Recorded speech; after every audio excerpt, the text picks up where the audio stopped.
They handed her over like a debt that needed settling.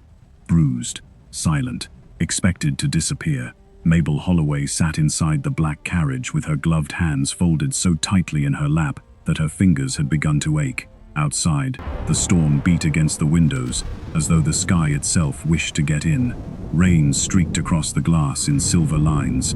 Wind shoved at the carriage walls. The wheels struck one rut after another, jolting her thin shoulders beneath her traveling cloak. Across from her, Lady Rachel Holloway did not move, not once. Mabel's mother sat with her spine straight, her chin high, and her dark silk gown arranged around her like she was posing for a portrait. Calm, elegant, victorious. A flash of lightning lit her face. For one white second, Rachel looked almost carved from marble. Then darkness returned. "You are trembling," Rachel said. Her voice was soft. That made it worse. Mabel pressed her hands harder together. "I beg your pardon, Mother." Rachel's eyes lowered to Mabel's gloves.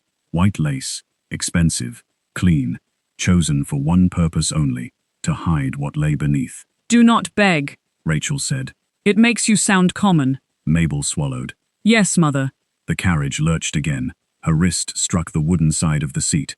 Pain moved up her arm in a sharp, bright line. She bit the inside of her cheek before any sound could escape. Rachel noticed anyway. Rachel always noticed. "Really, Mabel," she said with the faintest sigh. "Must you make even silence look untidy?" Mabel lowered her eyes. "No, Mother." "No what?" "No, Mother." "I must not." Rachel smiled. Not kindly, never kindly. The carriage rolled deeper into the countryside. The lamps outside swung wildly in the wind, their glow flashing over hedgerows, stone walls, and bare trees bending under the weight of rain. Ashcroft Abbey lay ahead. Everyone in England knew the name. Everyone whispered it differently. Some said Viscount Dorian Ashcroft had ruined men with a letter. Some said he had broken entire families without raising his voice. Some said he never forgave. Some said he never forgot. And some, in lower voices, said he had no heart at all. The Ruthless Viscount. That was what they called him. And by morning, Mabel would belong to him. Rachel had explained it after supper. Not asked. Explained. There were debts, serious debts, private debts, the sort that ruined reputations and dragged family names through mud. Viscount Ashcroft had purchased those debts, and Rachel, with the calm of a woman selecting ribbon, had offered Mabel in settlement. "You should be grateful," Rachel said now, as if continuing a conversation Mabel had never joined. Many girls would envy such an arrangement. Mabel stared at the floor. Rainwater dripped from the hem of her cloak onto the carriage boards. "Yes, Mother. A Viscount's household, ancient blood, wealth older than memory. You are not being thrown into a ditch, no." Mabel thought of Belgrave House, the locked rooms, the cold meals, the careful smiles when guests arrived, the way servants looked away when Rachel's voice sharpened. No ditch could have been more lonely, but she said nothing. Rachel leaned forward slightly. The movement was small. Mabel flinched. She hated herself for it the instant it happened. Rachel's smile thinned. "There it is," she whispered. Mabel's breath stopped. "That face, that wounded little creature face." "You will not use it tonight. Do you understand me?" "Yes, Mother. You will stand straight. You will speak only when addressed. You will not cry. You will not embarrass me. No, Mother. And above all, you will not give Lord Ashcroft reason to think I have delivered damaged goods." The words landed quietly. Damaged goods. Mabel kept her head bowed. The storm filled the silence. A slow roll of thunder moved across the sky, like furniture being dragged across heaven. Then the carriage slowed. The iron gates of Ashcroft Abbey rose from the darkness. They were enormous, black, spear-tipped, wet with rain. 2 stone wolves guarded either side, their mouths open in silent warning. A footman appeared with a lantern. His coat whipped in the wind as he unlocked the gates. The carriage passed through. Mabel looked up despite herself. Ashcroft Abbey emerged from the storm, piece by piece. First the towers, then the long line of windows, then the great front steps, shining under the rain. It did not look like a home. It looked like a verdict. The carriage stopped. For a moment, nobody moved. Rachel adjusted one glove. Then the door opened. Cold rain rushed in. A servant held out his hand to Rachel first. She accepted it gracefully and stepped down as though arriving at a ball. Mabel followed. Her knees nearly failed when her shoes touched the gravel. The wind struck her hood back from her face. Rain touched her hair, her cheeks, her lips. Rachel turned sharply. Mabel lowered her head at once. "Do not look frightened," Rachel said under her breath. Mabel tried to obey. The doors of Ashcroft Abbey opened. Warm light spilled out. A butler stood waiting inside, tall, white-haired, expression unreadable. "Lady Holloway," he said. "Miss Holloway." Rachel smiled. "Mr. Vale, how punctual this household remains." "His lordship is waiting." Of course he was. They were led through the entrance hall. Mabel had never seen a place so severe and beautiful. Black and white marble stretched beneath her feet. Portraits watched from paneled walls. A fire roared in a hearth large enough for a man to stand inside. Candlelight trembled over polished wood, silver sconces, and the stern faces of dead Ashcrofts. Every step echoed.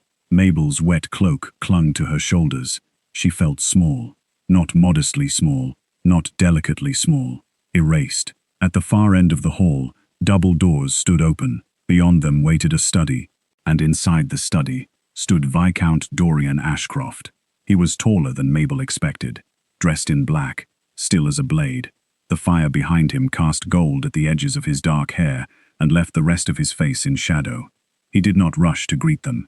He did not smile. He simply looked at Rachel, then at Mabel. His eyes were pale, cold, terribly attentive. Rachel swept into the room. "My lord," she said warmly, as if they were old friends and not conspirators in something vile. "How generous of you to receive us at such an hour." Dorian's gaze did not soften.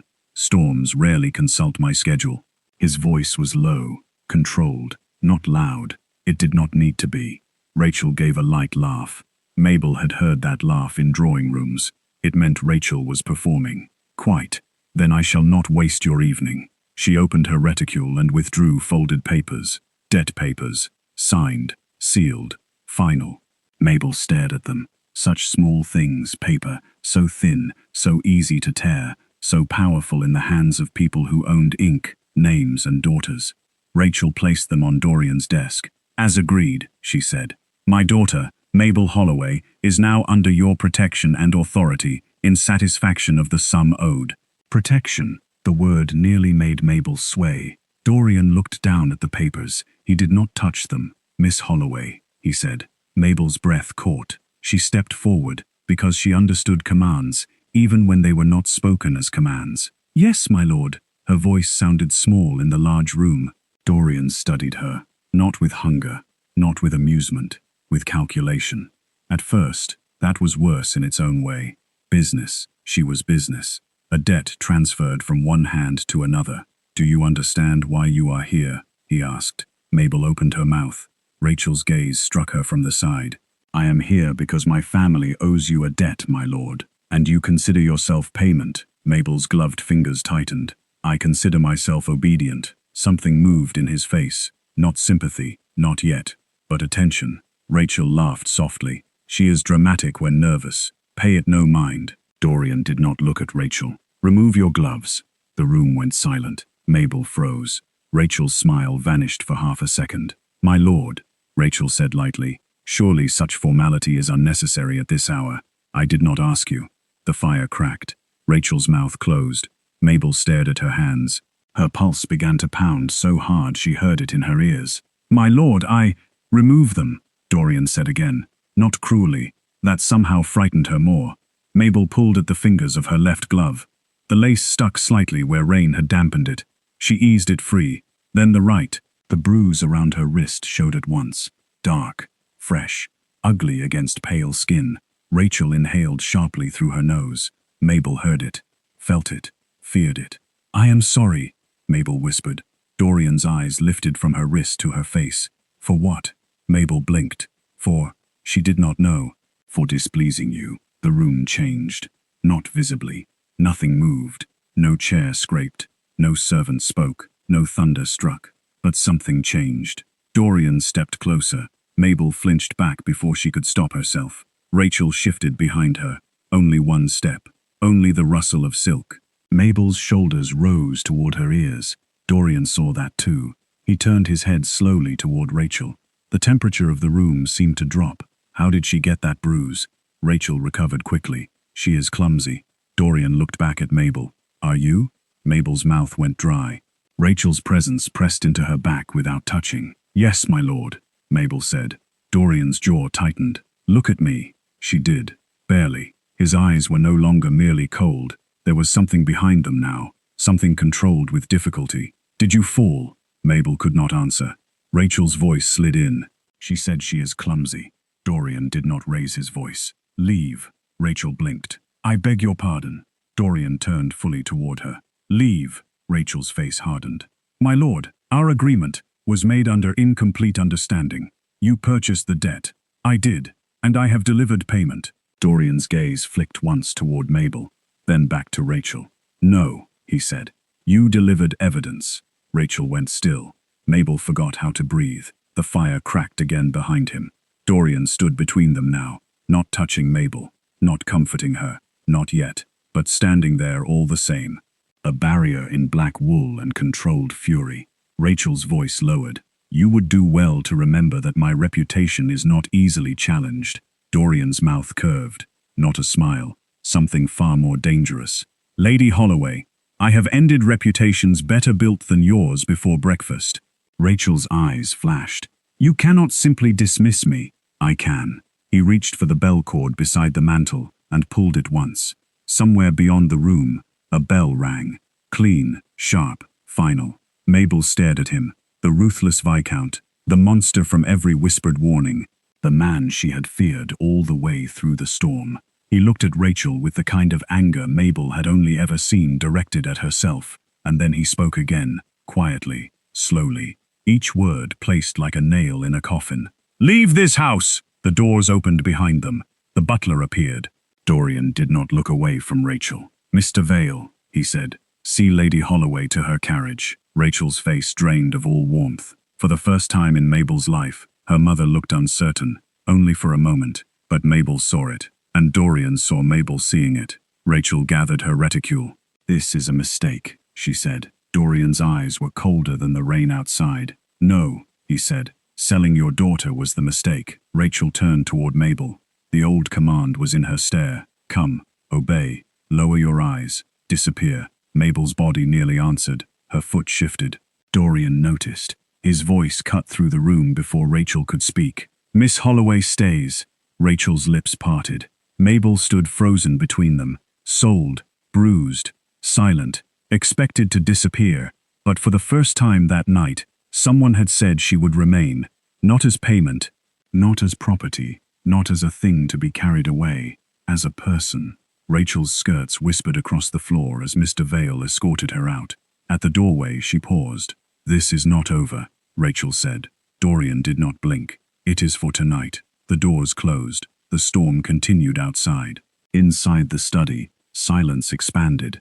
Mabel stood with her gloves hanging from one hand and the bruises exposed beneath candlelight. Dorian turned toward her. All the fury in his face changed shape. It did not vanish.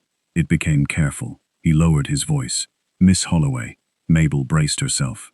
Yes, my lord? His gaze moved once more to her wrist, then to her face. You are not required to apologize for being hurt. The words struck harder than any blow. Mabel's mouth trembled. She looked down before tears could betray her.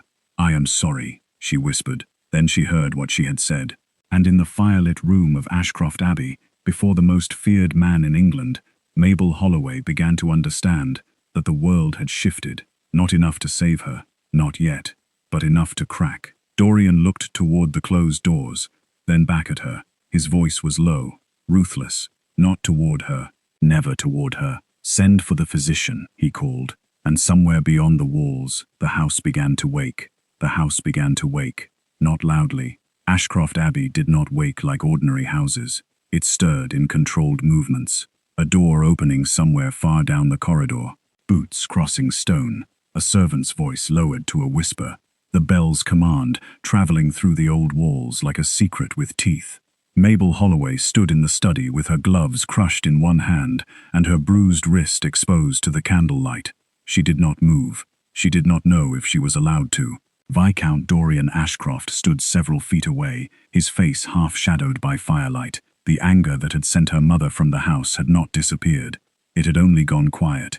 That frightened her almost as much. Quiet anger, in Mabel's experience, usually meant worse things were coming. Dorian looked toward the butler, who had returned soundlessly to the doorway. "Mr. Vale," he said, "send for Dr. Whitmore, immediately." "At once, my lord." "And Mrs. Clara." The butler inclined his head and vanished. Mabel's fingers tightened around the lace gloves. "Doctor, housekeeper, witnesses." Her stomach twisted. "My lord," she whispered. Dorian turned back to her. She dropped her gaze at once. "I did not mean to cause trouble." The words left her automatically. Trained, polished by years of fear. Dorian said nothing for a moment. Then quietly, "Trouble was brought here with you, not by you." Mabel did not understand the sentence. It sounded like mercy. Mercy always had a hook. She waited for it. Dorian crossed to the desk, gathered the debt papers, and folded them with exacting care. Rachel's signature flashed briefly in the light. A beautiful hand, a poisonous one. He set the papers aside. "You may sit." Mabel stared at the chair nearest her, upholstered, carved, too fine for her wet cloak. "I am well standing, my lord." That was not an inquiry. She sat at once, too fast. The movement tugged at her wrist, and pain broke across her face before she could hide it. Dorian saw. Of course he saw. His eyes sharpened, but he did not approach. That restraint confused her. Men with power took space. Rachel had taught her that. Power entered rooms first. Power touched what it wished. Power demanded thanks for not doing worse. But Dorian remained where he was, as if the distance between them mattered, as if her fear mattered. The study door opened. A woman entered with brisk steps and a face that seemed built for surviving foolish men. She was perhaps 50, broad-shouldered, silver-threaded hair pinned severely beneath a cap. Her black dress was plain, spotless, and worn with the authority of a general inspecting a battlefield. "Mrs. Clara Wren," Dorian said, "housekeeper." Clara's eyes moved over Mabel once, only once, but they missed nothing. The damp cloak, the lowered head, the exposed wrist, the shaking hands. Her mouth tightened. "My dear," Clara said, and the gentleness in those two words nearly undid Mabel. "Let us get that wet cloak from you." Mabel looked to Dorian for permission. Something flickered in his face. Not impatience, pain, perhaps. "Mrs. Wren may assist you," he said, "only if you permit it." "Permit." Mabel looked at him, then at Clara. Yes." Clara approached slowly, as one might approach a frightened bird. No sudden movement, no pity thick enough to choke on, just hands raised in plain view. "There we are," Clara murmured. She loosened the cloak clasp. The heavy, wet fabric slipped from Mabel's shoulders. Cold air touched the back of Mabel's neck. She shivered. Clara folded the cloak over one arm. Then she saw more. The yellowed marks near Mabel's collarbone, the thinness at her throat, the way one sleeve sat wrong because Mabel had been holding herself carefully for hours. Clara's expression changed. Dorian saw that too. His voice lowered. "How long until Whitmore arrives?" "In this storm," Clara said. 20 minutes, if his horse has sense. 10, if the doctor has none." Dorian gave a humorless breath. Then 10. Mabel did not smile. But something about Clara's bluntness placed one small, strange object into the room. Humanity. Not warmth yet. Not safety yet. But something with a pulse. Dorian turned to Mabel. "Dr. Whitmore is discreet." Mabel's stomach tightened again. "I do not require a physician, my lord." "You are injured." "It is nothing." Clara made a sound from deep in her throat. Not quite a scoff, not quite a growl. Dorian's gaze did not leave Mabel. "Who taught you to call injury nothing?" Mabel's lips parted. No answer came. Because the answer had just been escorted into the storm. Because the answer had worn silk and smiled in drawing rooms. Because the answer had given birth to her. Silence answered for her. Dorian understood it. The storm struck the windows harder. Rain rattled against glass. For several minutes, no one forced her to speak. That was new. At Belgrave House, silence had always been a trap. Here, it was allowed to exist. At last, hoofbeats sounded outside. Fast, uneven. A carriage wheel splashed through gravel. Doors opened. Voices murmured. Footsteps hurried through the hall. Then Dr. Elias Whitmore entered. He was in his 40s, rein on his shoulders, medical bag in hand, spectacles slightly crooked from haste. "My lord," he said. "Mrs. Wren." Then he saw Mabel. His expression changed in the careful way of a man who had learned not to frighten patients with what he already suspected. "Miss Holloway," Dorian said. "This is Dr. Whitmore." Mabel stood, too quickly again. "My apologies, doctor. For being ill-used by weather?" Whitmore asked gently. "I shall try not to take offense." Clara gave him a warning look. "Not now." The doctor softened further. "May I examine your wrist, Miss Holloway?" Mabel looked at Dorian. Dorian's voice was steady. "You may refuse anything." She looked down. "Refuse. Another impossible word. I will not refuse." "That is not the same thing," Dorian said. The room became very still. Mabel felt everyone waiting, not pressuring, waiting. Her throat tightened. "You may examine it," she whispered. Whitmore approached the chair beside her and sat rather than standing over her. Small choice, huge difference. He extended his hand, palm up. Mabel placed her wrist into it. His fingers were careful, professional. The bruise had deepened in color, ringed like a bracelet made by cruelty. Whitmore examined it, then her other wrist, then the visible marks at her neck. "Does this hurt?" he asked softly. "A little." Clara's brows drew together. Whitmore looked over his spectacles. "Miss Holloway." Mabel swallowed. "Yes." "Does it hurt?" A pause. Then smaller. "Yes." Dorian turned slightly toward the fire. His jaw was locked. Whitmore continued. "Questions. Careful ones. When had she last eaten? Had she fainted recently? Did she sleep? Had she suffered headaches, pain when breathing, pain when lifting her arm?" Mabel answered as best she could, often incorrectly, not because she wished to lie, because she no longer knew what counted. A skipped meal was ordinary, a bruise was ordinary, fear was ordinary. The doctor's face grew graver with every answer. Finally, Whitmore closed his bag. "She needs rest, food, warmth, and continued care," he said. Dorian looked at him, and Whitmore glanced at Mabel. Dorian understood. "Mrs. Wren," he said, "take Miss Holloway to the adjoining morning room. Tea, broth, bread. Nothing heavy." Mabel stood at once. Panic returned like a hand around her throat. Had she displeased them? Was she being removed before punishment? Clara stepped near. "Only next door, dear." Mabel hesitated. Dorian's voice came quieter. "You are not being dismissed.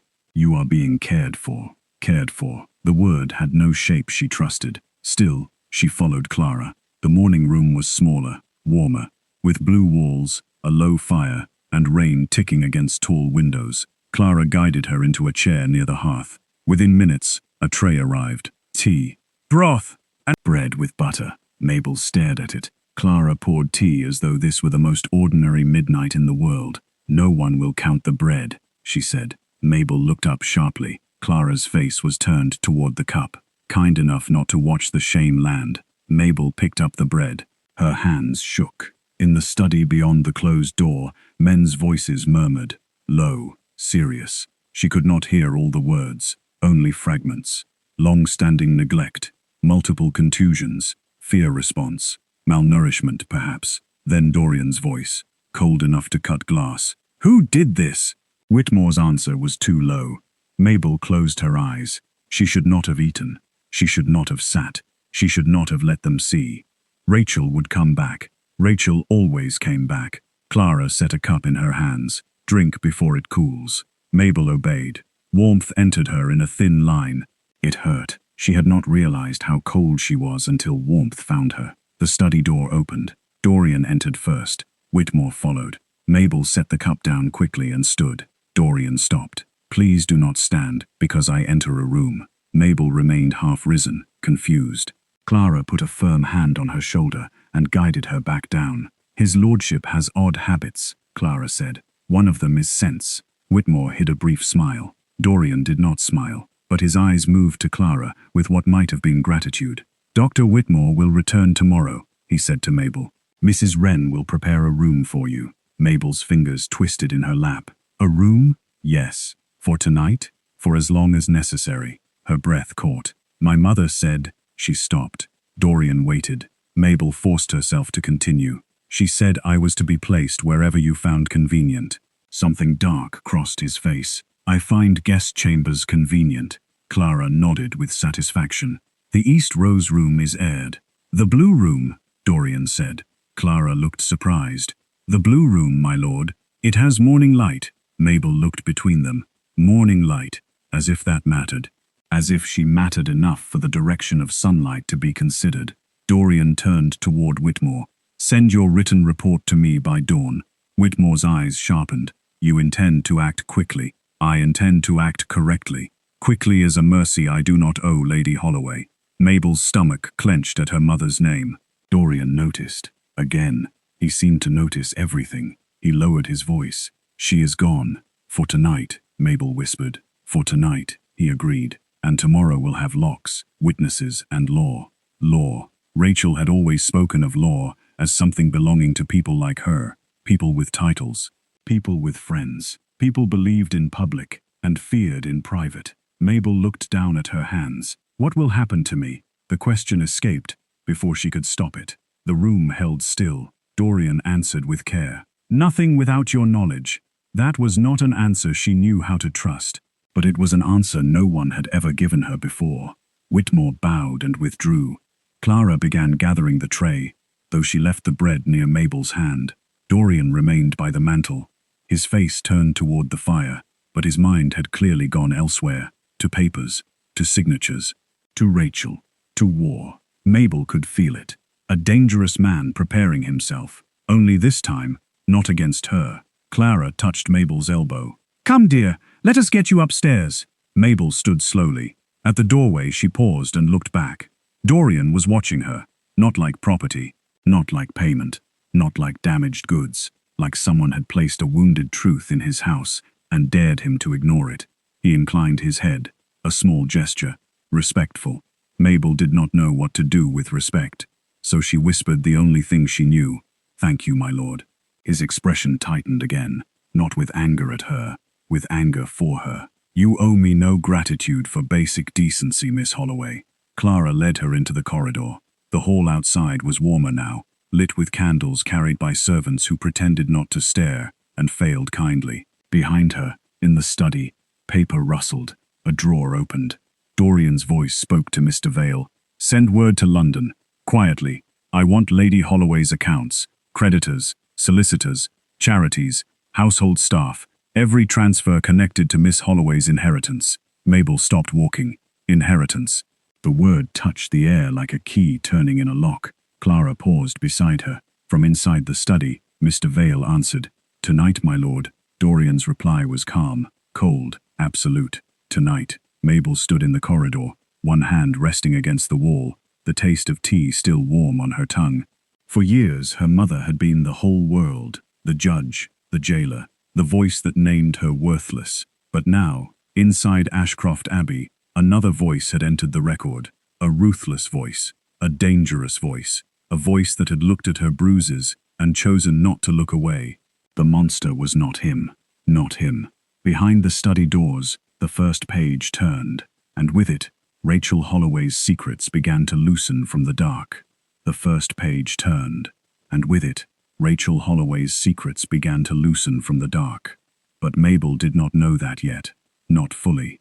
Not as she stood in the corridor of Ashcroft Abbey with one hand against the wall, listening to men speak of inheritance, ledgers, solicitors, and accounts as if her life had been hidden inside paper all along. Clara's hand rested near her elbow, not gripping, only waiting. Come along, dear, the housekeeper said. Secrets keep better when one has had soup. Mabel looked at her. The words should not have been funny. Nothing about that night was funny. And yet, in Clara's dry, practical mouth, they created one small crack in the terror. Mabel almost smiled. Almost. Clara saw it, and wisely pretended not to. They began walking. Ashcroft Abbey seemed endless at night. The corridor stretched before them, under a line of wavering candles. Portraits watched from dark walls. Men in powdered wigs, women in pearls, children posed with dogs now long dead. The floorboards did not creak. The house was too old, too wealthy, too disciplined for such carelessness. At Belgrave House, silence had always meant someone was listening. Here, silence had weight, but not cruelty. That difference unsettled her more than fear. They climbed the stairs slowly. Mabel's body protested each step. Her wrist throbbed. Her shoulders ached from holding herself too tightly for too many years. The warm broth in her stomach felt strange, almost dangerous, as if comfort was something she had stolen. At the top of the stairs, Clara led her down another corridor and opened a door. "The blue room," she said. Mabel stopped on the threshold. The room was larger than any chamber she had ever been given. Blue silk paper covered the walls, faded softly with age. A fire burned low behind a brass fender. Heavy curtains framed tall windows where rain slid down the glass in silver threads. A bed stood beneath a carved canopy, dressed in white linen, so clean it seemed impossible anyone was meant to disturb it. A basin of warm water waited on a washstand. A folded nightgown lay near it. Beside the hearth, someone had placed slippers. Mabel stared. "For me?" Clara's face tightened again, but her voice remained brisk. "No, for the ghost of the second Viscountess. She is very particular about her slippers." Mabel blinked. Then, before she could stop herself, a breath escaped her. Not quite laughter, not quite sobbing. Something in between. Clara nodded once, as if satisfied. "There she is." Mabel lowered her eyes quickly. "I beg your pardon." "No begging in this room," Clara said. "The walls are too pretty for it." Mabel stood very still. Clara moved about the room, checking the fire, turning down the bed, setting the tray closer to the chair. "You may wash. You may eat more. You may sleep. You may sit on the floor and glare at the furniture, if that suits you. No one will drag you anywhere." Mabel's fingers tightened. "What if Lord Ashcroft requires me?" Clara turned. Her expression became very clear. "Lord Ashcroft requires you to be alive, warm, fed, and undisturbed." Mabel did not answer, because she did not know how to receive that without breaking. Clara softened. "Dr. Whitmore will return in the morning. I shall be next door for a while. Pull the bell if you need anything." Mabel looked at the bell cord beside the bed. Anything. The word was too large. Clara went to the door, then paused. "And Miss Holloway." Mabel looked up. "The door locks from the inside." Then she left. The click of the door closing was gentle. Mabel stood in the center of the blue room, alone. Not locked in, not watched, alone. The storm whispered at the windows. The fire shifted. The room smelled faintly of lavender, wood smoke, and clean linen. Mabel walked to the door and touched the key. Inside, the lock was on her side. She turned it once. The sound was small, final. Her knees weakened. She backed away from the door and sat on the edge of the bed, still wearing her damp dress, still holding her ruined gloves. For years, doors had closed because someone else wished them closed. Tonight, a door closed because she chose it. Mabel pressed the gloves to her mouth and cried without making a sound. Morning came slowly, not like a rescue, like light testing whether it was welcome. It slipped first around the edges of the curtains, pale and blue, then across the carpet. Then over the white counterpane where Mabel had eventually fallen asleep curled on one side, boots still on, one hand beneath her cheek. No shouting woke her, no sharp knock, no mother at the doorway saying her posture was graceless even in sleep. Instead, there was a soft tap. Mabel opened her eyes in terror. For one breath, she did not know where she was. Blue walls, fire ashes, rain gone quiet. Ashcroft Abbey. The tap came again. "Miss Holloway," Clara's voice. "It is Mrs. Wren. May I enter? May I?" Mabel sat up too fast. Pain reminded her body of yesterday. Yes, the key turned only after Mabel unlocked it. Clara entered carrying a tray. Behind her came a young maid with fresh water and a shy, open face. "This is Elsie," Clara said. "She will assist if you want assistance. If you do not, she will carry water and pretend she has grander duties." Elsie smiled nervously. "I am very good at pretending, miss."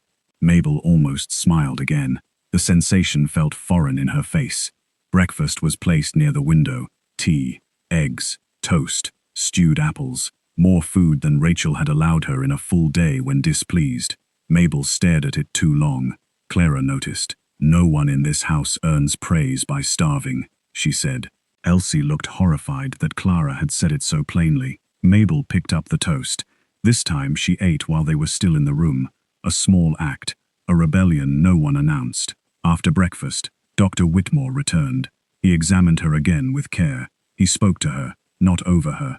He prescribed rest, nourishing meals, tincture for pain, and quiet. When he adjusted the bandage around her wrist, he did it slowly enough for her to see every movement before it happened. Your body has been surviving, he said. Now it must be allowed to recover. Mabel looked down. Is that difficult?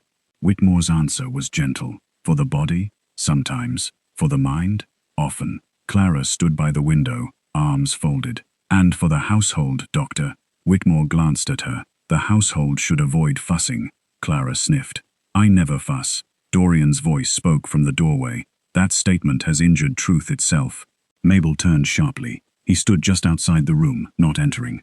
Dark coat, clean white shirt, hair slightly disordered, as if the night had taken something from him too. He looked at Dr. Whitmore first, then Clara, then Mabel. May I come in? Mabel's hand tightened around the teacup, a Viscount asking permission to enter a room in his own house. Yes, my lord. He entered only then. Whitmore gave him a look full of unsaid things. Dorian answered it with one of his own. Men speaking in silence. Clara broke it, naturally. She has eaten. Dorian's gaze moved to the tray. Not with ownership. With relief so brief most would have missed it. Mabel did not. I am glad, he said. 3 words. Plain, quiet. They unsettled her more than praise. Dorian turned to her. When you are strong enough you may see the house. Only as much as you wish. Mabel blinked. The house? You are staying here. A prison is improved by a map. Clara looked at him sharply. Dorian's mouth tightened. A poor choice of words, but Mabel understood. Oddly, she did. He was not pretending she had not been brought here by force. He was not dressing chains in ribbon. He was naming the room honestly, and opening a door. Later that afternoon, Clara took her through Ashcroft Abbey. Slowly, always slowly. They began with the gallery. Sunlight poured through tall windows and fell in pale rectangles across polished floors. Dust moved in the beams like tiny ghosts. Outside, wet gardens steamed beneath a clearing sky. This wing faces east, Clara said. Best light in the morning. His lordship's mother preferred it. Mabel glanced at a portrait of a woman in blue silk with tired eyes and a proud mouth. She was beautiful. She was lonely, Clara said. Mabel looked at her. Clara gave nothing else away. They continued. The music room, where the pianoforte sat closed beneath a sheet. The dining room, long enough to make conversation look like a military campaign. The conservatory, glass still streaked from last night's rain, filled with orange trees and damp earth. Then the library. Mabel stopped in the doorway. It was vast. Shelves rose 2 stories high, reached by a narrow iron gallery. Leather-bound volumes lined the walls in deep browns, greens and reds. A fire burned low. A ladder rested against one shelf. The room smelled of paper, wax, smoke, and old secrets. For the first time since arriving, Mabel forgot to be afraid. Clara saw. Ah, she said. Books. Mabel stepped inside as if entering a chapel. Rachel had kept books locked behind glass, not because they were precious, because Mabel wanted them. Here, thousands stood within reach. May I? Mabel whispered. Clara's voice softened. You may. Mabel touched one spine, then another. Her fingertips moved over gold lettering, history, poetry, botany, law. Her hand paused. Clara noticed but said nothing. From across the room, a page turned. Mabel startled. Dorian sat near the fire in a high-backed chair, one book open in his hand, another stack beside him. He had been there the whole time. She stepped back at once. I beg your pardon, my lord. I did not know. Do not apologize for entering a library, he said. It encourages the books to become vain. Clara made a small sound that might have been approval. Mabel looked at the shelves. You have so many. My ancestors collected them to appear learned. A few were careless enough to read them. She glanced at him, unsure whether he had made a joke. His face remained grave, but his eyes were less severe. Mabel touched the law book again. Dorian noticed. You may borrow anything. I would not wish to damage it. Then do not throw it into the fire. A pause. This time Mabel's mouth moved before she could prevent it. A small smile. There. Gone almost instantly. Dorian saw it. He looked back down at his book, as if to spare her the embarrassment of being observed becoming human. That kindness reached her more deeply than attention would have. Clara quietly withdrew. Mabel did not notice until the door had closed. She stood among the shelves, suddenly alone with him. Her pulse quickened. Dorian did not move. The chair by the window catches the last light, he said. The one near the fire is warmer, but smokes if the wind comes wrong. Mabel chose the chair by the window, a safe distance, a good distance. She selected a slim volume of poetry because it was light enough for her wrist. Then she sat. The room settled around them. Fire, rain dripping from eaves, pages turning. No demands, no judgment. After several minutes, Dorian spoke.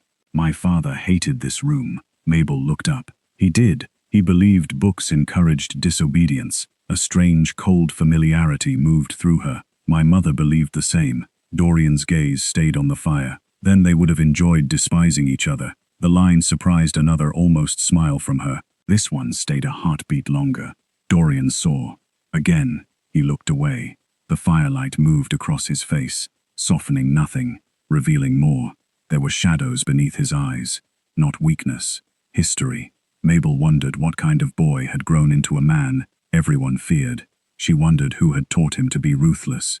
She wondered why, when he looked at her bruises, his anger had seemed so personal. She did not ask. Not yet. As evening gathered, the library darkened around them. A footman entered to light candles. One flame after another appeared along the walls, trembling gold over leather spines. Mabel's book lay open in her lap. She had read the same page 3 times. Not because it bored her, because she could feel Dorian watching her. Not constantly, not rudely, but every so often, his gaze lifted from his own book and found her, as if checking that she had not vanished. Finally, she looked up. Their eyes met. Neither spoke. The candle between them burned lower. For a moment, the storm, the carriage, Rachel, the papers, the bruises, all of it, sat outside the room. Not gone, never gone, but outside. Mabel lowered her eyes first. Not from fear this time, from the strangeness of being seen without being corrected. The next morning, Clara allowed her into the gardens. Allowed was not quite the right word. Clara announced that Mabel looked like a ghost attempting politeness and required air, so air was taken. Wrapped in a warm shawl, Mabel walked along the gravel path outside Ashcroft Abbey. The sky was pale. The lawns were silvered with rain. Beyond the formal gardens, the village road curved past the estate wall. Voices drifted from the far side. 2 women walking with baskets. Mabel slowed. "Ashcroft, I tell you," one said, "wouldn't cross him for a kingdom. My cousin's husband dealt with him once.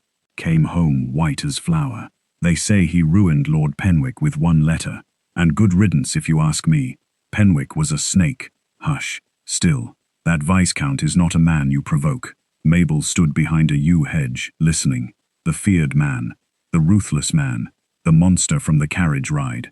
Inside the house behind her, that same man had asked permission before entering her room. He had sent for a physician. He had given her morning light. He had told her not to apologize for being hurt. Mabel looked back at Ashcroft Abbey. Its towers rose against the pale sky, severe, ancient, watchful. For the first time, it did not look like a verdict. It looked like walls, thick ones, between her and the world, between her and Rachel, between her and anyone who thought daughters could be sold like debts. Clara came up beside her, cold. Mabel shook her head. "No." Her voice was quiet, but steady. She looked once more toward the house. The man she had been taught to fear might be the safest person she had ever known, and somewhere inside Ashcroft Abbey, beneath locked drawers and opened ledgers, the truth was waiting to be found. The truth was waiting to be found, but so was Mabel. Not the girl Rachel Holloway had folded small enough to fit inside fear. Not the daughter trained to lower her eyes before a hand was raised. Not the quiet offering left at Ashcroft Abbey like a bill paid in flesh and silence. Someone else waited beneath all that. Someone Rachel had never allowed to exist. Morning light entered the blue room in long, pale bands. Mabel stood before the mirror, while Elsie fastened the last pearl button at her wrist. The dress was simple, soft grey, high-necked, no lace gloves. Mabel stared at her exposed hands. The bruises had faded from black to yellow, then to faint shadows. Dr. Whitmore called it healing. Clara called it proof the body had more sense than the people who harmed it. Mabel did not yet know what to call it. Her hands looked unfamiliar without hiding. Elsie stepped back. "There, miss." Mabel touched the cuff. "It is not too plain." Elsie's brows lifted. "Plain. Miss, if that gown is plain, I have been dressing like a mop bucket. Mabel's mouth opened. A laugh escaped. Small, startled, real. Elsie grinned before remembering herself. Beg pardon. No, Mabel said quickly. Please don't. Elsie's smile softened. A knock came. Mabel turned. Not with terror now. With awareness. Clara entered after being invited, as always. She carried a pair of riding gloves and the look of a woman about to start trouble for educational purposes. His lordship waits in the courtyard. Mabel looked at the gloves. Riding? Walking beside a horse first, Clara said. Mounting it only if you do not faint from politeness. Mabel swallowed. I have not ridden since I was a child. Then the horse has had ample time to forgive you. The courtyard smelled of wet stone, leather, hay, and cold air. Ashcroft Abbey rose around it in grey walls and tall windows. Stable boys moved quietly. Somewhere, a horse stamped and shook its mane, metal tack chiming like distant bells. Dorian stood beside a dark mare. He wore no hat. His black riding coat sat perfectly across his shoulders, severe as ever. But when he saw Mabel approaching without gloves hiding her wrists, something changed in his eyes. Not surprise, recognition, as if he had been waiting for the moment she stopped disappearing by inches. This is Marigold, he said. Mabel looked at the mare. Marigold was not gold. She was dark brown, broad, calm, and chewing as if unimpressed by the entire peerage. Mabel glanced at Dorian. Is the name ironic? One stable boy coughed into his sleeve. Dorian's mouth barely moved. She belonged to my mother. My father found the name undignified. She kept it out of spite. Mabel looked at the mare again. Then I like her. Dorian held out the reins, not toward Mabel's hands, but within reach. Would you like to greet her? Mabel stepped closer, slowly. Marigold lowered her large head and breathed warm air against Mabel's sleeve. Mabel froze. Dorian's voice came low beside her. She is not asking anything of you. Mabel glanced at him. The words were about the horse, and not about the horse. She lifted her hand and touched Marigold's neck. Warm, solid, alive. The mare blinked. Mabel's shoulders eased. For the next hour, Dorian walked her through everything. How to stand, how to hold the reins, how not to approach from behind, how fear traveled through hands before words. He did not crowd her. He did not correct sharply. He explained, waited, and let silence do the work when her nerves rose. At last he asked, will you try the mounting block? Mabel looked from the block to the saddle. The height seemed impossible. I may fall. You may. That startled her. Dorian's eyes remained steady. But you will not be mocked for it. Something in her throat tightened. Mockery had always come before instruction at Belgrave House. A wrong stitch, a wrong note, a wrong step. Rachel could turn any mistake into a public little death. Mabel stepped onto the mounting block. Her foot found the stirrup. Her hand gripped the saddle. For one breath, fear took her whole body. Then Dorian's hand hovered near her back, not touching. Ready. Whenever you choose, he said. Choose. That word again. Mabel lifted herself, awkwardly, too fast. The saddle shifted beneath her. She gasped and tilted sideways. Dorian caught her at once, firm at her waist, steady, careful, not pulling her close, not letting her fall. For one suspended second, Mabel felt the strength of him, the restraint of him, the warmth of his hands through the fabric of her gown. Her breath stopped. Dorian's face was inches below hers. His gaze moved over her expression, checking first for fear, always fear. Are you hurt? He asked. No. The answer came too softly. He did not release her until she had found her balance. Then his hands were gone. The absence of them remained. Mabel sat astride Marigold, heart pounding. Dorian stepped back. Very good. It was not praise dressed as condescension. It was fact. Mabel held the reins. Beneath her, the mare breathed. Around her, the courtyard waited. She had risen. Not gracefully, not perfectly, but she had risen. Later, in the estate office, Dorian placed a ledger before her.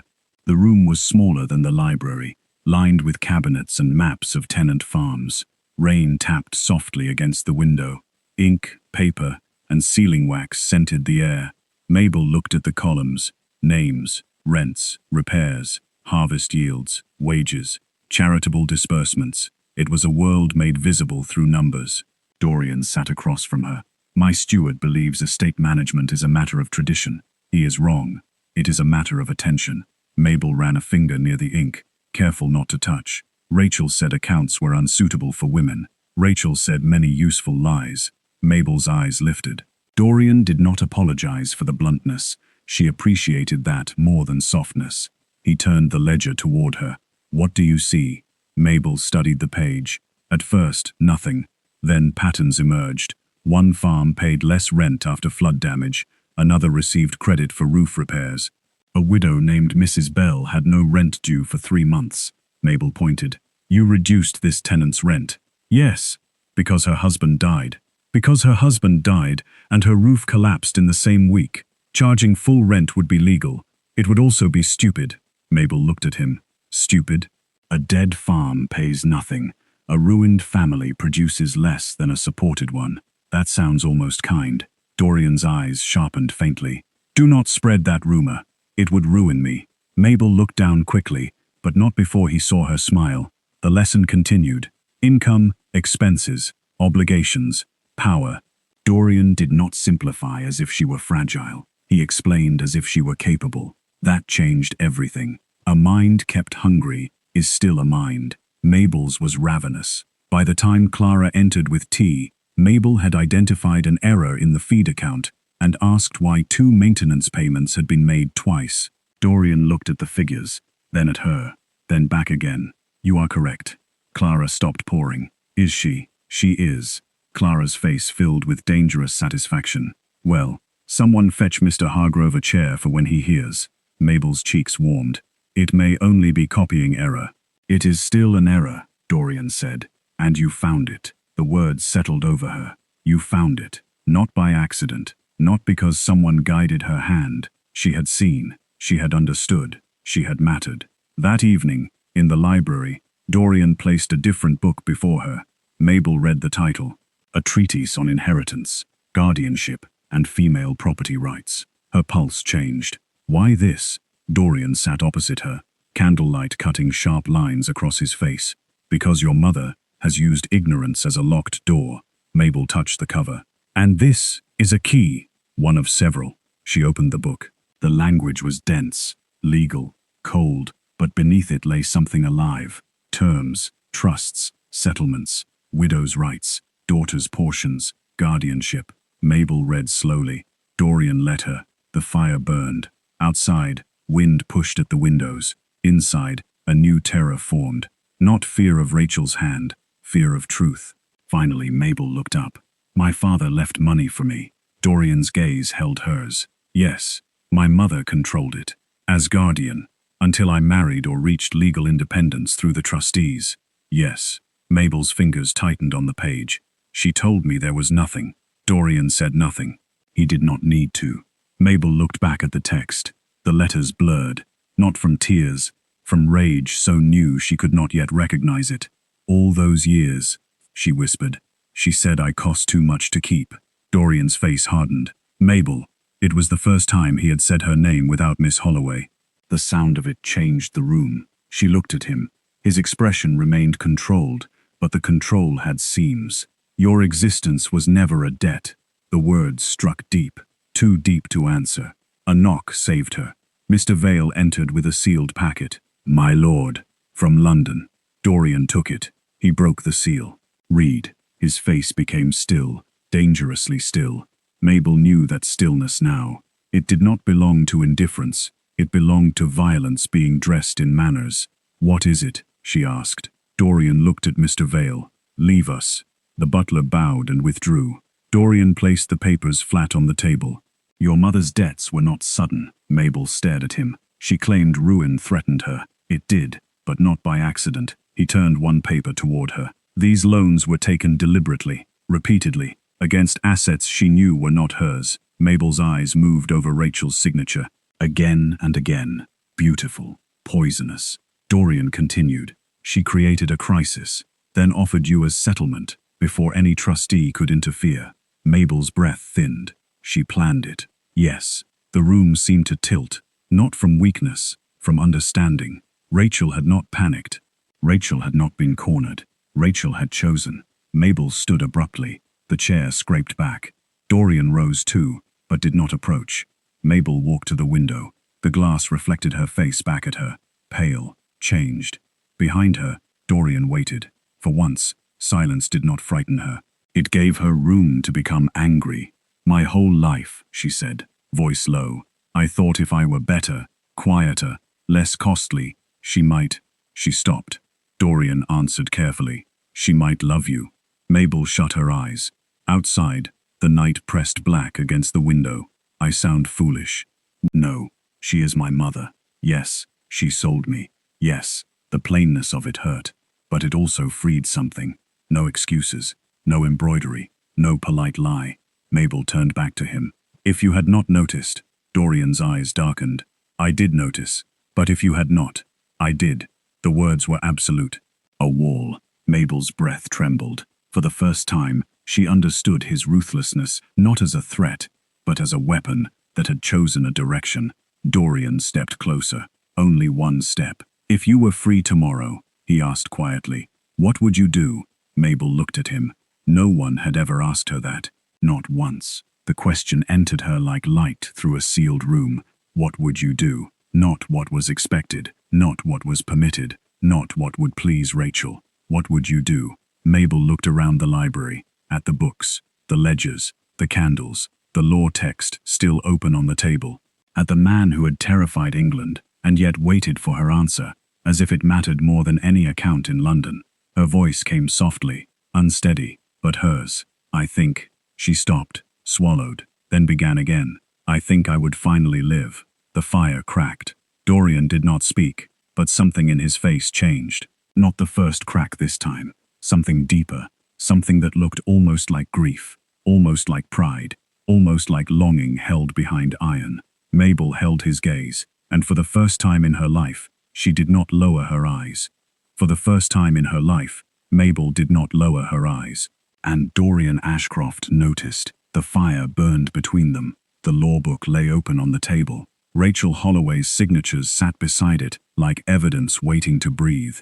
Mabel stood near the window, her reflection pale in the dark glass, but no longer small. Not entirely. Something had changed. Not loudly, not all at once, but changed. Dorian looked at her as if he were witnessing the beginning of a rebellion. Not against him, against everything that had taught her to disappear. Mabel's voice remained soft. "What happens now?" Dorian gathered the papers with careful hands.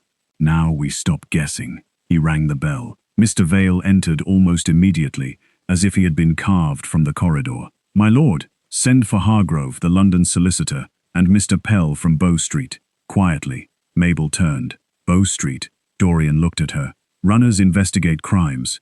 The word crime moved through the room slowly. Mabel had thought of cruelty as private, something endured behind closed doors, something unnamed.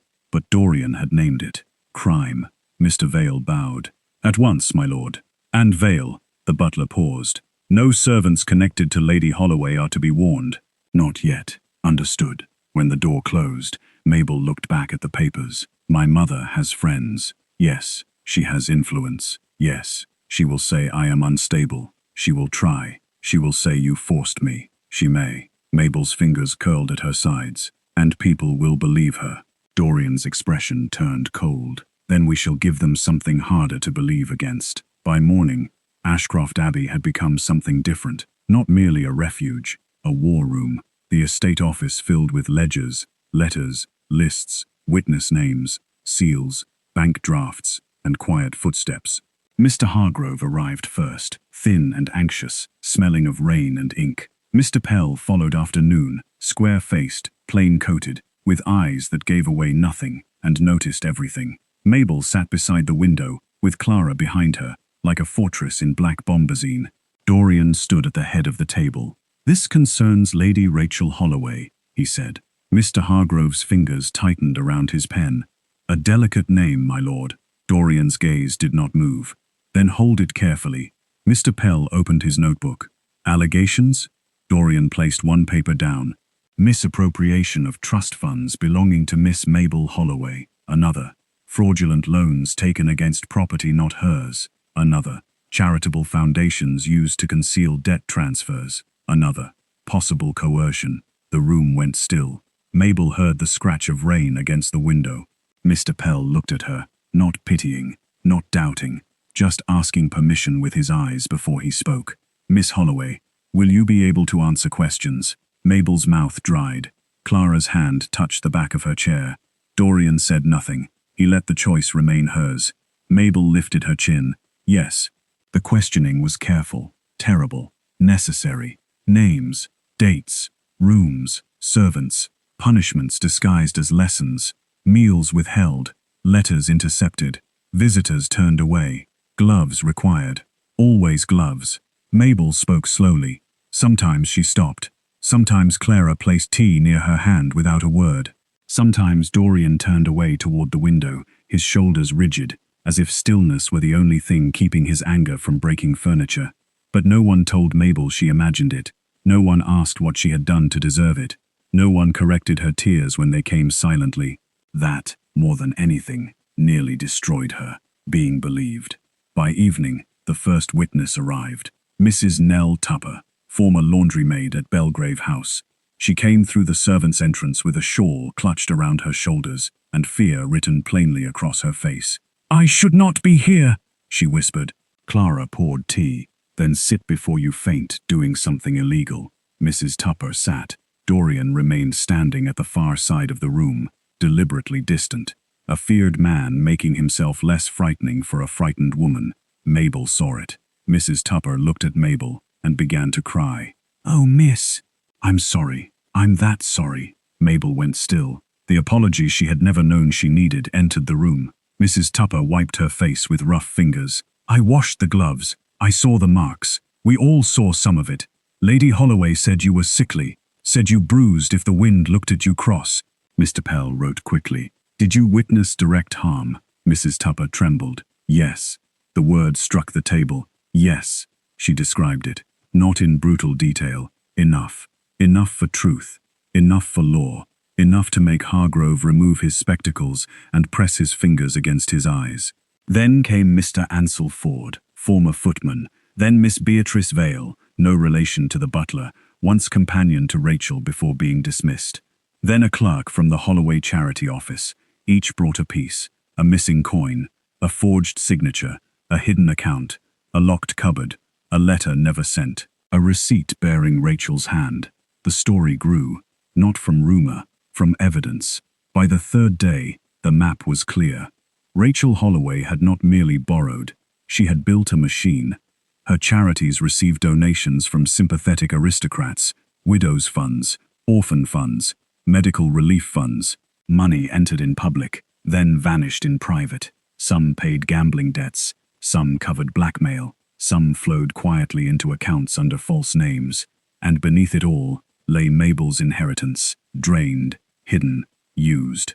Dorian stood over the ledgers long after everyone else had gone. Mabel found him in the estate office near midnight. One lamp burned. The rest of the room lived in shadow. He did not turn when she entered. "You should be asleep. So should you." His mouth moved faintly. "Mrs. Wren has corrupted you. She says it is character development." At that, he did look at her. Something like amusement touched his eyes, then vanished under fatigue.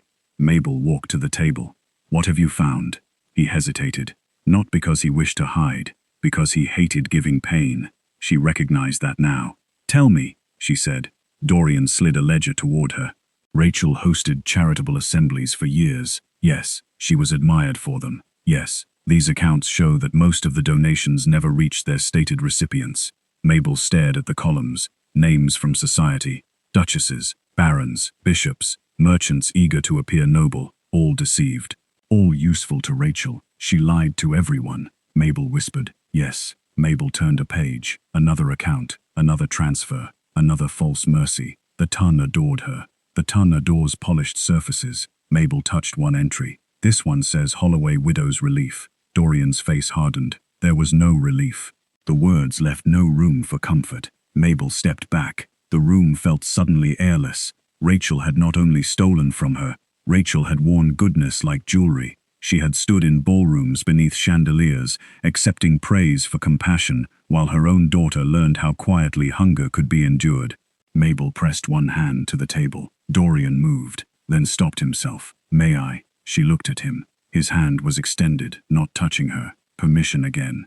Always permission. Mabel nodded. He placed his hand lightly over hers. Warm, steady, nothing more, nothing improper, nothing taken. Only presence. Mabel closed her eyes. For one breath, the room held. Rain began outside, soft at first, then harder, against glass, against stone, against the roof of Ashcroft Abbey. Dorian spoke quietly. My father collected debts the way other men collected art. Mabel opened her eyes. He was looking at their hands, not at her face. He believed mercy made a house weak. He believed fear kept people honest. Mabel said nothing. Dorian continued. I learned from him, too well. His voice remained controlled, but something rough lived beneath it. I became useful with ruin, efficient, exact. Men feared my letters because they should have feared them. I have destroyed men, Mabel. She did not pull her hand away. Were they innocent? His eyes lifted. No. Then why do you sound as though you were? The question surprised him. For once, Dorian Ashcroft had no immediate answer. Mabel's voice softened. You said your father chose cruelty as a language. Yes, you choose where yours goes. Dorian's gaze changed. The rain thickened. The conservatory glass beyond the corridor began to sing under it. A moment passed between them. Quiet. Dangerous, in a way that had nothing to do with fear. Mabel looked down at their hands. Then he released her carefully. As if even comfort had limits he refused to cross without invitation. Come, he said. There is something else. He led her from the office down the corridor and into the conservatory. At night, the glass room was silver and black. Rain ran over the panes in endless lines. Orange trees stood in dark tubs, their leaves glossy under lamplight. The air smelled of damp earth, citrus and storm. Mabel paused just inside. The sound surrounded them. Private, enclosed, alive. Dorian lit one more lamp. On the iron table lay a single envelope, heavy cream paper. Royal seal. Mabel's breath caught. What is that? An invitation. He handed it to her. Her fingers brushed his. This time, neither moved away quickly. Mabel unfolded the card. Her eyes moved across the formal script. The Royal Summer Ball, St. James's Palace. 3 weeks hence. Lady Rachel Holloway's name appeared among the attending patrons. Mabel stared at it. The letters seemed to crawl. She will be there. Yes. She will see me. Yes. She will expect me to lower my eyes.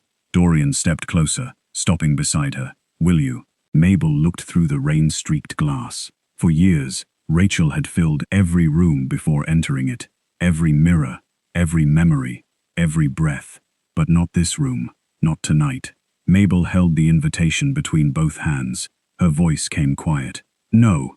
Dorian watched her, not as protector, not only, as if he was seeing the woman she could have been, the woman she was becoming. The evidence must be complete before then, he said. It will be. You do not have to stand before society. Mabel looked at him. A faint tremor moved through her, but she did not retreat from it. She used society as a shield. Rain struck the glass harder. Then society should watch it break. Dorian's face changed slowly. Pride, admiration, something deeper, carefully restrained. Mabel felt it. The room seemed suddenly smaller, the rain louder, the air warmer. For a moment, neither spoke. Then Clara's voice cut from the doorway.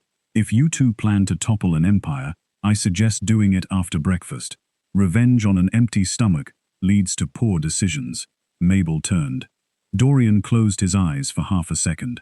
Mrs. Wren, my lord, you are impossible. I have references. Mabel laughed. Not almost, not quietly hidden. She laughed. The sound startled all three of them. Clara smiled into the darkness. Dorian looked at Mabel, as if the sound had struck him somewhere beneath the ribs. Mabel felt heat rise in her face, but she did not apologize. Not this time. She held the invitation tighter. Beyond the glass, rain washed Ashcroft Abbey clean. Inside, beneath lamplight and storm, the battle became real. Rachel Holloway would attend the Royal Summer Ball, believing she still controlled the story.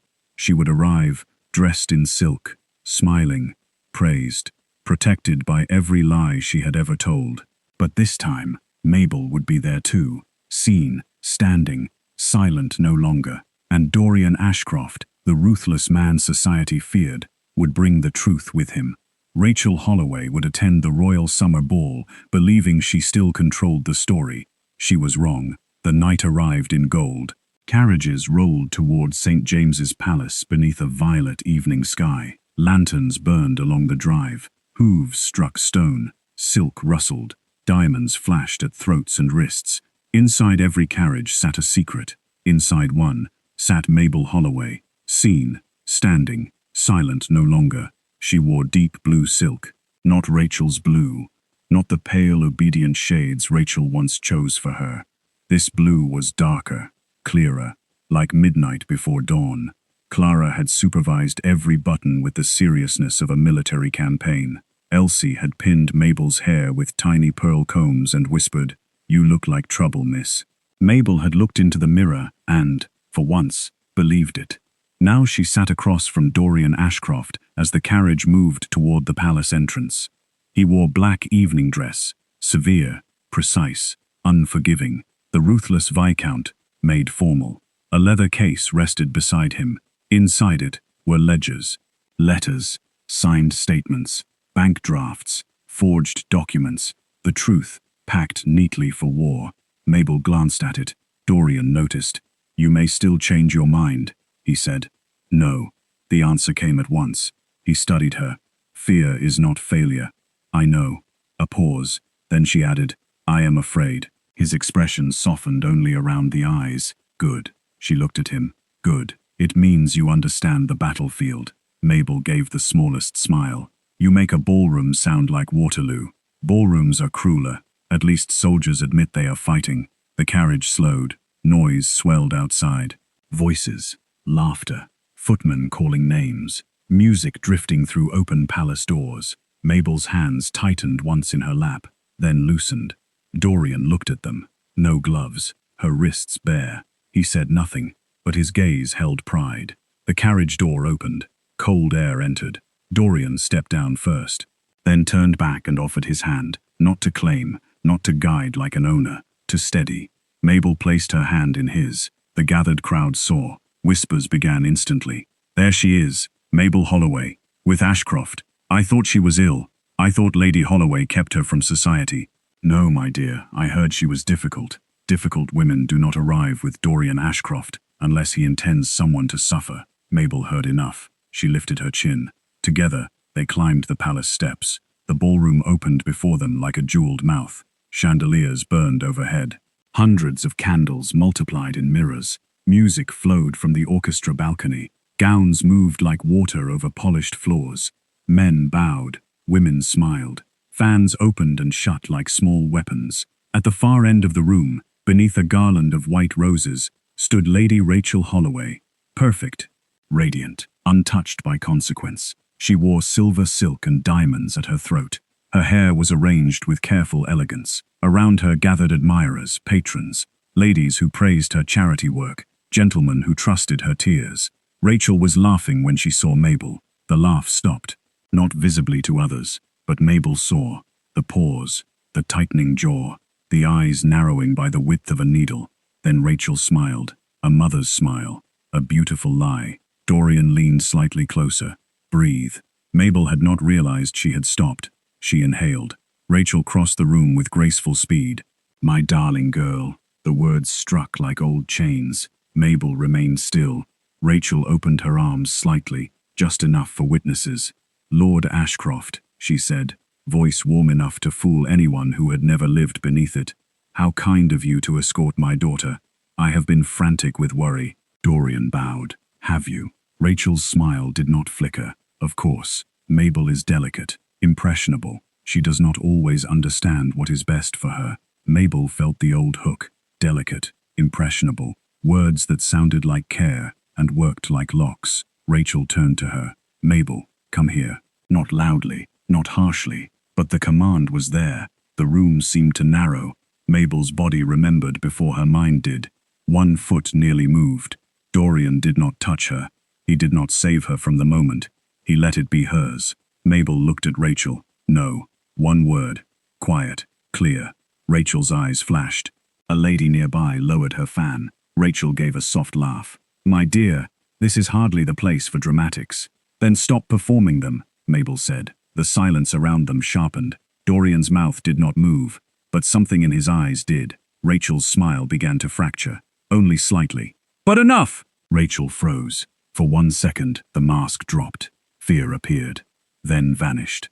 Dorian stepped forward. "Lady Holloway, I suggest you remain available this evening." Rachel's voice lowered. "You overestimate yourself." Dorian's reply was almost polite. "I rarely need to." He offered Mabel his arm.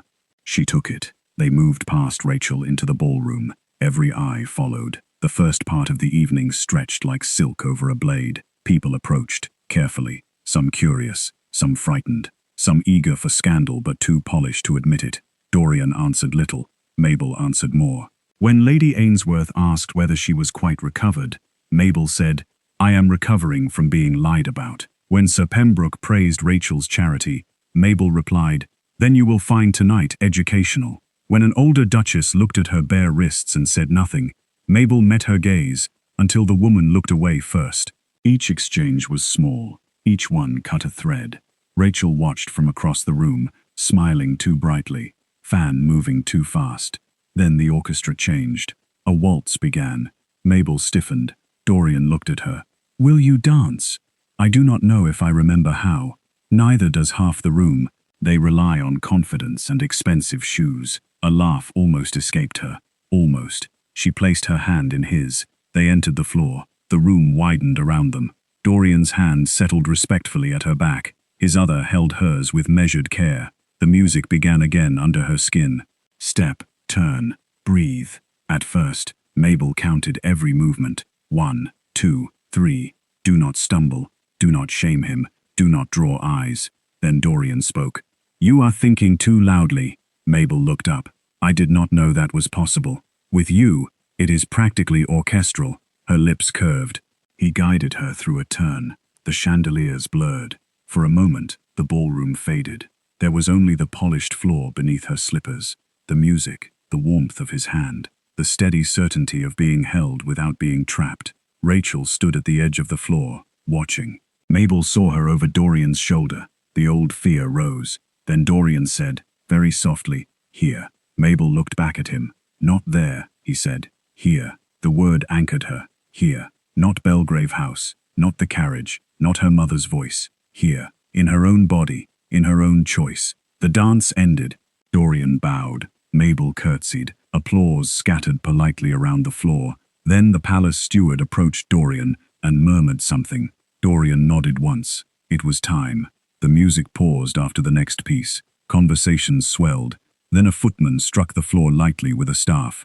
The sound carried. Dorian moved to the front of the ballroom. Mabel walked beside him. Rachel's face changed. She began forward, but Mr. Pell appeared from the side, plain-coated and immovable. "Lady Holloway," he said, "you will want to hear this." The room quieted. Dorian opened the leather case. "My lords, ladies, forgive the interruption." No one moved. When Dorian Ashcroft asked for silence, society gave it like tribute. He lifted the first document. Several weeks ago, Lady Rachel Holloway attempted to settle private debts by surrendering legal authority over her daughter, Miss Mabel Holloway. A shock passed through the ballroom. Fans stopped. Faces turned toward Rachel. Rachel laughed. Cold. Bright. "This is absurd." Dorian did not look at her. "These papers bear her signature." Mr. Hargrove stepped forward. "I verified them." Dorian placed another document beside it. Further examination revealed that the debts in question were acquired through fraudulent borrowing against assets belonging not to Lady Holloway, but to Miss Holloway. Murmurs sharpened. Mabel stood still. Every instinct screamed to shrink. She did not. Dorian continued. Funds from the Holloway Trust were diverted. Charitable donations were misused. Forged authorizations were submitted. Hidden accounts were opened under false names. He lifted a ledger. "Here are the transfers." A clerk came forward. Then Mrs. Tupper. Then Mr. Ford. Then the charity office clerk. Witnesses. Living proof. Rachel stepped forward. Her face was pale now. "This is a conspiracy." Mr. Pell opened his notebook. "Multiple witnesses have given sworn statements." "They are servants," Rachel snapped. The room heard the contempt. Mabel saw several ladies stiffen. Dorian's voice turned colder. "They are people." Silence. One word had cut deeper than any accusation. Rachel turned quickly, searching the room for allies. Lady Ainsworth, surely you do not believe this spectacle. Lady Ainsworth did not answer. Rachel looked to Sir Pembroke. He studied the floor. The ton began to shift. Not bravely, not nobly, but socially. They smelled ruin, and they stepped away from it. Dorian lifted the final papers. Additionally, these medical observations and statements establish long-term mistreatment of Miss Holloway within Belgrave House. Mabel's throat closed. This was the part that cost the most. Not the money, not the fraud. The private pain made public. She had agreed. Still, agreement did not make it painless. Rachel's voice rose. My daughter is unstable. She has always been unstable. Fragile nerves, fantasies, melancholy. Ask anyone. Mabel felt the room turn toward her. The old cage opened its mouth. Dorian looked at her. He could speak. He could defend. He could destroy Rachel with one sentence. Instead, his gaze asked a question. Do you want your voice? Mabel stepped forward. The ballroom blurred at the edges. Candlelight, perfume, silk, judgment. Her mother's face. Mabel lifted her chin. I was not unstable, she said. Her voice shook. She continued anyway. I was frightened. Rachel's eyes hardened. Mabel, that one word still carried years. Warning, ownership, command. Mabel looked at her. No. The room held its breath. Rachel moved closer, her voice softening into poison. My darling, you are confused. Come with me. We will speak privately. I forgive you. Forgive. Mabel almost laughed, almost wept, almost broke. Then Dorian's presence steadied beside her. Not in front, beside. Rachel extended her hand. Come now. Mabel looked at that hand, the hand that had arranged flowers for charity committees, signed stolen money away, pressed bruises beneath gloves, pointed to doors and corners and silence. Then she looked at the room, at everyone watching, at Rachel's world, finally forced to see. Mabel spoke clearly. I am not going anywhere with you. Rachel's expression cracked open. For the first time, not merely fear. Rage. You ungrateful little. She stopped too late. The words had begun. Everyone had heard enough. Dorian closed the leather case. The sound was soft, final. Mr. Pell stepped nearer to Rachel. Lady Holloway, there will be formal proceedings. Rachel looked wildly around the ballroom. Her empire was breaking in real time. But she was not finished. Not yet. Her eyes found Mabel once more, and whatever mask remained fell away. You think he saved you? Rachel whispered, loud enough for the nearest guests to hear. You think anyone will want you when they know what you are? Mabel went cold. The room vanished. Only Rachel remained, her final weapon. Shame. Dorian's face darkened. He started to speak. Mabel touched his sleeve. Lightly. He stopped. Rachel smiled, sensing blood. There she is, Rachel said softly. My poor broken girl. Mabel stood before her mother beneath the chandeliers, the whole aristocracy watching. The music silent, the evidence laid bare. And Rachel, desperate, reached for one final chain. Mabel inhaled, slowly, then lifted her eyes, not lowered, not apologizing, not retreating. The ballroom waited for her answer. The ballroom waited for her answer. Mabel Holloway stood beneath 1,000 candles, with her mother's final cruelty hanging in the air. Poor broken girl. That was what Rachel wanted them to see. A ruin, a burden, a daughter no one would choose unless forced. Mabel felt the old wound open, but this time, she did not step inside it. She looked at Rachel, really looked. The diamonds, the silk, the beautiful face sharpened by fear, and for the first time, Mabel saw her mother clearly, not powerful, not untouchable. Cornered. Rachel's hand remained lifted, graceful as ever, waiting for surrender. Mabel did not take it. No, Mabel said. One word. The room held still. Rachel's smile twitched. Mabel. No, Mabel repeated. I am not your poor broken girl. A murmur moved through the ballroom. Mabel's voice shook, but it did not fall. You broke things around me, and called the pieces mine. Rachel's face hardened. That is enough. It was enough years ago. The silence deepened. Mabel turned slightly, not away from Rachel, but toward the watching room. I was hidden, because bruises are inconvenient in drawing rooms. I was called delicate, because hunger looks better when renamed. I was called unstable because fear makes a poor witness. Rachel stepped forward. Stop this. Mabel looked back at her. You sold me. The words landed cleanly, not shouted, not decorated, just truth. You signed papers and handed me to Lord Ashcroft as payment. You thought he would be cruel, because cruelty is the only language you trust. Dorian stood beside her, still as black stone. Mabel felt him there, not saving her, standing with her. You misjudged him, she said, and you misjudged me. Rachel's eyes flashed. You are nothing without me. For years, that sentence would have ended her. Tonight, it did not even bend her. Mabel lifted her chin. I was nothing with you. Someone gasped. Rachel went pale. Mr. Pell moved closer. Lady Holloway, but Rachel barely heard him. Her world was shrinking to the daughter who no longer obeyed. You ungrateful child, Rachel whispered. Mabel's eyes filled. This time, she let the tears stand. Yes, she said softly. I am your child. That is the worst thing you ever used against me. The words struck Rachel harder than accusation. Her mouth opened, closed. Around her, society moved away another step. Not dramatically, carefully, cowardly, but away. Lady Ainsworth lowered her eyes. Sir Pembroke turned his shoulder. The women who had praised Rachel's charity stood silent before the proof of what their applause had fed. Dorian spoke at last. Mr. Pell, the Bow Street officer, inclined his head. Lady Holloway will come with us for questioning. Rachel stared at him. You cannot touch me. Mr. Pell's voice was plain. I can ask you to walk, or I can make the request less polite. Clara would have liked him, Mabel thought suddenly.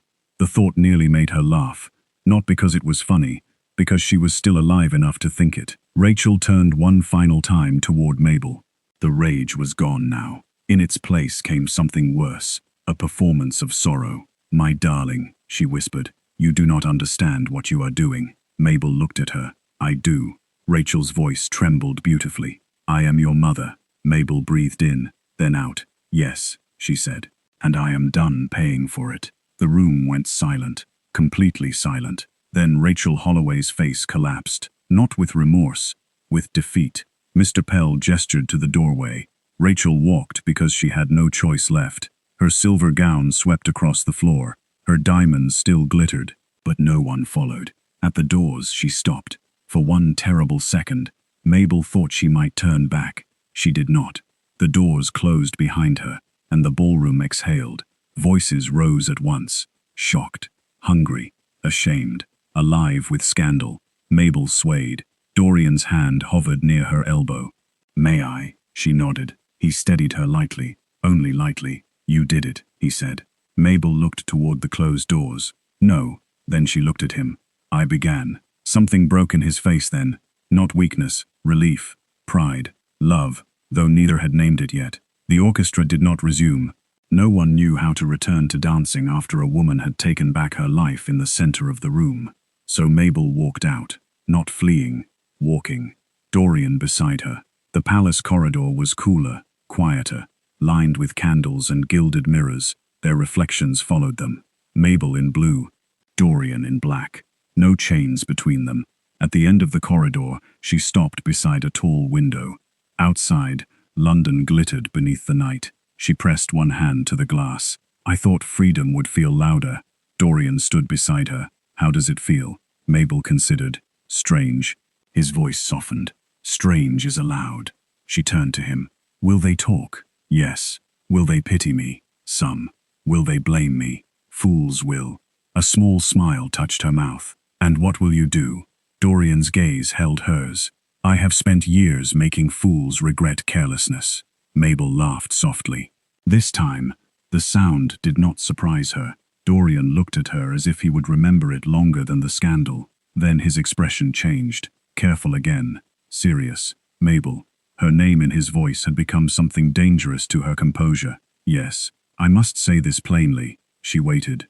I do not want you because you needed protection. Her breath caught. I do not want gratitude. I do not want duty. I do not want your future offered to me because your past was stolen. The corridor seemed to narrow to candlelight and his voice. I love you, he said. As you are, as you choose, as my equal. Mabel did not move. The words entered slowly. not like chains, like doors opening. Dorian continued, quieter. If your freedom takes you away from Ashcroft Abbey, I will see you safely there. If it keeps you under my roof, I will count myself fortunate. If someday you choose my name, it must be because you want it. Mabel looked at the man England feared, the man who had received her as payment and refused to own her, the man who had brought law, witnesses, and truth where there had once been silence. Her voice was soft. I do not know everything I want yet. Dorian nodded once. Pain crossed his face and vanished. Then know that first. She stepped closer, not because he asked, because she chose. But I know this. He looked at her. I am not afraid of you. The words moved through him visibly. Mabel smiled through tears. And I think, when I am ready to choose a life, I would like you standing in it. Dorian's eyes lowered briefly. When he looked back, the ruthless Viscount was still there, but so was the man beneath him. Then I shall stand very still, he said. Months later, Ashcroft Abbey changed again. Not in stone, in purpose. The West Wing, once closed and cold, opened its doors beneath a new brass plaque. The Holloway Sanctuary. Women arrived quietly at first. A widow with 2 children. A governess dismissed without wages. A girl sent away by relatives who found cruelty cheaper than kindness. A wife fleeing a house where smiles hid terror. They came with small trunks, with lowered eyes. With apologies ready on their tongues, Mabel met them at the door, not hidden, not gloved, not afraid. Clara ruled the household with ferocious mercy. Elsie taught children how to steal biscuits without actually stealing them. Dr. Whitmore came twice a week and pretended not to enjoy being ordered about by Clara. Mr. Vale arranged donations with the solemnity of statecraft, and Dorian Ashcroft frightened away anyone who came asking questions with the wrong kind of entitlement. The Tuns still spoke. Of course they did. But now they spoke Rachel Holloway's name in whispers of disgrace. They spoke Mabel's name differently, carefully, respectfully, sometimes even with awe. One afternoon, sunlight poured over the gardens. Children ran between the hedges, shrieking with laughter. Women sat beneath an apple tree, sewing, reading, speaking without fear of being overheard. Mabel stood on the terrace. Dorian came to stand beside her. You have filled my terrifying ancestral home with noise, he said. Mabel watched a child chase Elsie across the lawn. You may file a formal complaint. I did. Clara rejected it. She is wise. She is impossible. Mabel smiled. Dorian looked at her. Are you happy? Mabel let the question settle. Once, happiness had sounded like something belonging to other women. Now it stood in the garden, loud and imperfect. Yes, she said. Not every moment, but truly. Dorian's hand rested near hers on the stone balustrade. She moved first. Her fingers found his. A choice. A promise. A beginning. Below, children played in the light. Women rebuilt their lives in the shelter of old walls. And Mabel Holloway stood beside Dorian Ashcroft, seen, loved, free. The woman her mother sold had disappeared forever. The woman who remained belonged to no one except herself.